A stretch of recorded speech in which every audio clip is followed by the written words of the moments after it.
پہلے تو یہ کہ نہ یہ کورٹ ہے ای سی پی، نہ یہ ورڈکٹ دے رہے ہیں. ای سی پی ایک ادارہ ہے اور ہمارے سپریم کورٹ کہہ چکا ہے کہ ای سی پی ایک کورٹ آف لا نہیں ہے، اور اس کے اندر جو بیٹھے ہوئے ہیں وہ ان کے ممبر ضرور ہیں بٹ جج بھی نہیں ہیں. سو یہ ورڈکٹ تو ویسے بھی کسی صورت بہرحال نہیں ہے.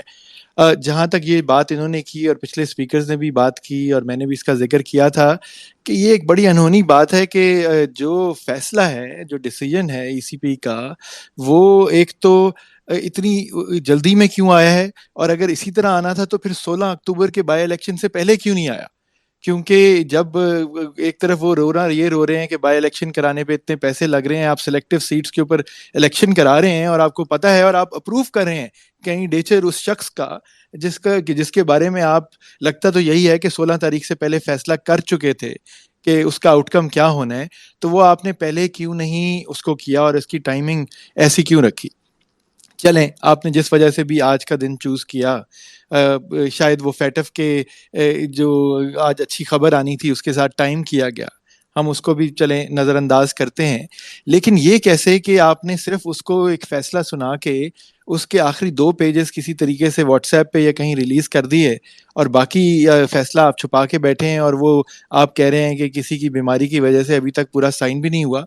تو پھر وہ آج بات کرنی نہیں چاہیے تھی. یہ مختصر فیصلہ تو وہ ہوتا کہ وہ 1-2 پیج کے صرف کوئی سمری ریلیز کر دیتے. یہ تو نہیں ہے کہ ایک جو پراپر ڈیسیجن ہے اس کے آخری 2 صفحے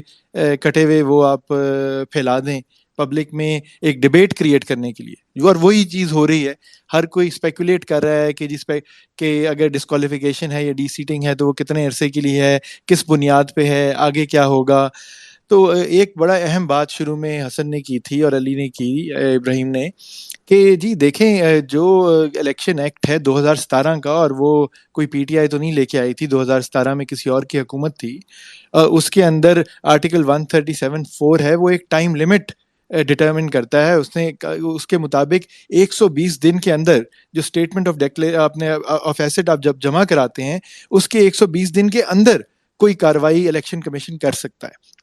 تو وہ 2018 اور 19 کی تو بہت دور کی بات ہے، جو 2021 کے بھی گوشوارے جمع کرانے تھے الیکشن کمیشن کو، وہ بھی اپریل 2022 تک اس کے اوپر الیکشن کمیشن کچھ فیصلہ کر سکتا تھا. تو جب یہ معاملہ ہائی کورٹس میں جائے گا، اگر ہم اس کو لیگلی دیکھیں، ٹیکنیکلی دیکھیں، تو وہ تو خالی لمیٹیشن کے ایشو پہ ہی یہ معاملہ اڑ جائے گا. پھر معاملہ یہ آتا ہے کہ جی انہوں نے اسپیکر کے ریفرنس کے اوپر یہ فیصلہ دیا ہے. اسپیکر بھی کیا اس طرح کے معاملے پہ ریفرنس بھیج سکتا ہے،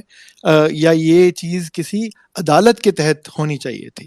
اور اگر سارے معاملات بھی ہم کہتے ہیں کہ جی یہ سب ٹیکنیکلٹیز ہم اگنور کرتے ہیں اور قانون اور انصاف کی بات کریں، تو پھر وہی بات کہ کیا کسی بھی پارٹی کا کوئی بھی لیڈر ہو یا کوئی اور شہری ہو، اس کو اتنی ہائپر ٹیکنیکل ایشوز کے اوپر پہلے کیا گیا یا جس طرح اب کیا جا رہا ہے اس کے اوپر کیا ڈسکوالیفائی یا ڈی سیٹ کرنا چاہیے؟ عوام کا، عدالتوں کا، اداروں کا کیا وقت اس طرح ضائع کرنا چاہیے؟ تو وہ بالکل نہیں کرنا چاہیے. وہ نہ ہمارے